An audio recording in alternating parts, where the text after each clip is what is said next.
Su corte, además, nacía de mi invención personal, pues en cuestiones tan frívolas era de un refinamiento absurdo. Por eso, cuando Preston me alcanzó la que acababa de levantar del suelo cerca de la puerta del aposento, vi con asombro lindante en el terror que yo tenía mi propia capa colgada del brazo, donde la había dejado inconscientemente, y que la que me ofrecía era absolutamente igual en todos y cada uno de sus detalles.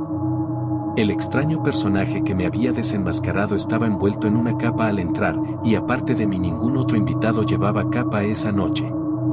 Con lo que me quedaba de presencia de ánimo, tomé la que me ofrecía Preston y la puse sobre la mía sin que nadie se diera cuenta. Salí así de las habitaciones, desafiante el rostro, y a la mañana siguiente, antes del alba, empecé un presuroso viaje al continente, perdido en un abismo de espanto y de vergüenza. Huía en vano. Mi aciago destino me persiguió, exultante, mostrándome que su misterioso dominio no había hecho más que empezar. Apenas hube llegado a París, tuve nuevas pruebas del odioso interés que Wilson mostraba en mis asuntos. Corrieron los años, sin que pudiera hallar alivio. El miserable. Con qué inoportuna, con qué espectral solicitud se interpuso en Roma entre mí y mis ambiciones. También en Viena, en Berlín, en Moscú.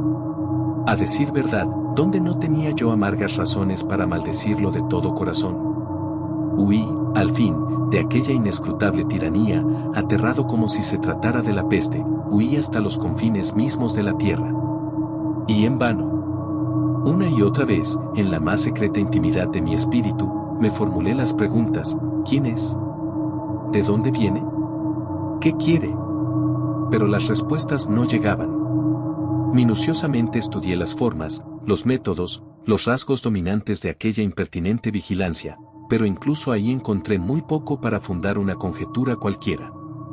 Cabía advertir, sin embargo, que en las múltiples instancias en que se había cruzado en mi camino en los últimos tiempos, solo lo había hecho para frustrar planes o malograr actos que, de cumplirse, hubieran culminado en una gran maldad.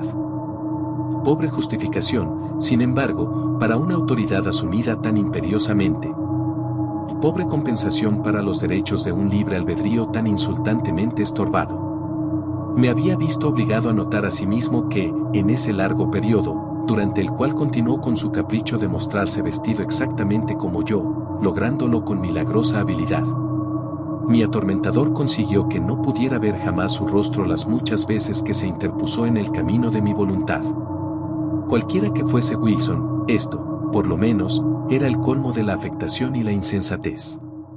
Como podía haber supuesto por un instante que en mi amonestador de Eton, en el desenmascarador de Oxford, en aquel que malogró mi ambición en Roma, mi venganza en París, mi apasionado amor en Nápoles, o lo que falsamente llamaba mi avaricia en Egipto, que en él, mi archienemigo y genio maligno, dejaría yo de reconocer al William Wilson de mis días escolares, al tocayo, al compañero, al rival, al odiado y temido rival de la escuela del Dr. Bransby?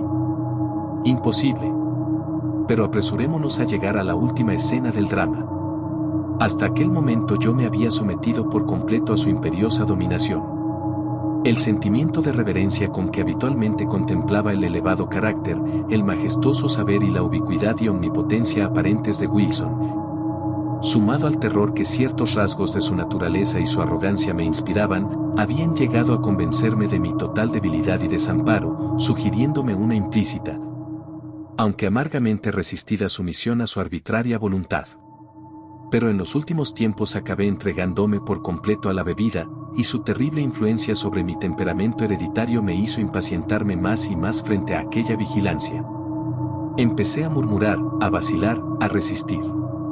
Y era solo la imaginación la que me inducía a creer que a medida que mi firmeza aumentaba, la de mi atormentador sufría una disminución proporcional.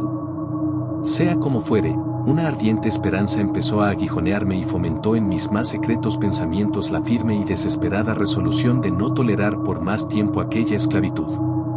Era en Roma, durante el carnaval del 18, en un baile de máscaras que ofrecía en su palacio el duque napolitano di Broglio. Me había dejado arrastrar más que de costumbre por los excesos de la bebida, y la sofocante atmósfera de los atestados salones me irritaba sobremanera. Luchaba además por abrirme paso entre los invitados, cada vez más malhumorado, pues deseaba ansiosamente encontrar, no diré por qué indigna razón, a la alegre y bellísima esposa del anciano y caduco Di Broglio. Con una confianza por completo desprovista de escrúpulos, me había hecho saber ella cuál sería su disfraz de aquella noche y, al percibirla a la distancia, me esforzaba por llegar a su lado. Pero en ese momento sentí que una mano se posaba ligeramente en mi hombro y otra vez escuché al oído aquel profundo, inolvidable, maldito susurro. Arrebatado por un incontenible frenesí de rabia, me volví violentamente hacia el que acababa de interrumpirme y lo aferré por el cuello. Tal como lo había imaginado, su disfraz era exactamente igual al mío, capa española de terciopelo azul y cinturón rojo, del cual pendía una espada. Una máscara de seda negra ocultaba por completo su rostro. ¡Miserable!, grité con voz enronquecida por la rabia, mientras cada sílaba que pronunciaba parecía atizar mi furia. ¡Miserable impostor! ¡Maldito villano! No me perseguirás, no me perseguirás hasta la muerte. Sígueme, o te atravieso de lado a lado aquí mismo. Y me lancé fuera de la sala de baile, en dirección a una pequeña antecámara contigua, arrastrándolo conmigo. Cuando estuvimos allí, lo rechacé con violencia. Trastabilló, mientras yo cerraba la puerta con un juramento y le ordenaba ponerse en guardia. Vaciló apenas un instante, luego, con un ligero suspiro, desenvainó la espada sin decir palabra y se aprestó a defenderse. El duelo fue breve. Yo me hallaba en un frenesí de excitación y sentía en mi brazo la energía y la fuerza de toda una multitud. En pocos segundos lo fui llevando arrolladoramente hasta acorralarlo contra una pared, y allí, teniéndolo a mi merced, le hundí varias veces la espada en el pecho con brutal ferocidad. En aquel momento alguien movió el pestillo de la puerta. Me apresuré a evitar una intrusión, volviendo inmediatamente hacia mi moribundo antagonista. Pero ¿qué lenguaje humano puede pintar esa estupefacción, ese horror que se posesionaron de mí frente al espectáculo que me esperaba?